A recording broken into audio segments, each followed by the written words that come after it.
Engkau dekat, penuh kasih sayang, takkan pernah. Allah itu luar biasa, maha pengasih dan maha penyayangnya. Luar biasa.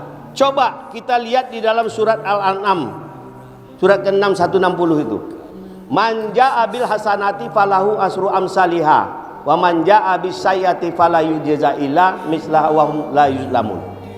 Di situ Allah katakan apa?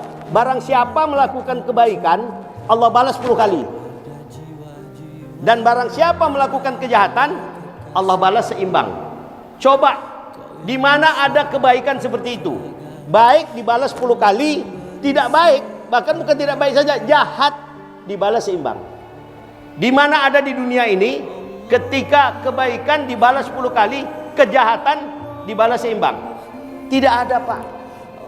Hanya Allah yang memberikan itu kepada kita. Sekarang Allah berikan itu kepada kita, terus kita tidak mau. Makanya saya mengajak itu bukan apa-apa. Saya ingin suatu saat ketika kita berkumpul subuh hari ini, suatu saat juga kita berkumpul di surganya Allah. Amin. Waktu kita nggak tahu, Pak, kapan kita ini berakhir hidup di dunia ini, nggak pernah tahu. Saya tadi jam 2 sudah bangun, kemudian persiapan, sempat sholat sunat, jam 3 saya berangkat, start sampai ke sini. Tidak ada apa-apanya kalau dibandingkan nikmat yang sudah Allah berikan kepada kita. Hanya mengorbankan waktu, bangun jam 2 malam, tidak mau. Sementara nikmat yang sudah kita terima dari Allah itu luar biasa. Harusnya akan berpikirnya seperti itu, Pak. Mari kita penuhi masjid ini. Mari kita dedikasikan diri kita ini kepada Allah. Tidak ada apa-apanya pengorbanan yang kita berikan hanya bangun jam 2 malam dibandingkan dengan nikmat yang sudah kita terima dari Allah. Tidak ada segininya. Makanya jangan pernah ragu sedikit pun. Sebesar apapun dosa kita masa lalu, tidak usah pernah kita pikirkan.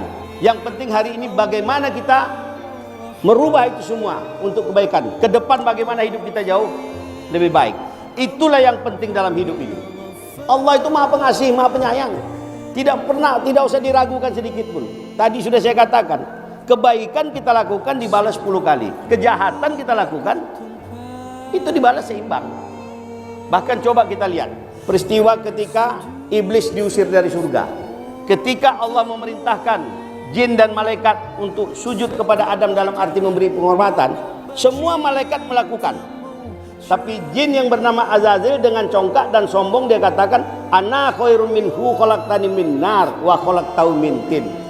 Kalau diterjemahkan secara bebas kurang lebih, mana mungkin Allah engkau minta aku sujud kepada Adam, hebat aku lagi. Aku kan dari api, dia kan dari tanah.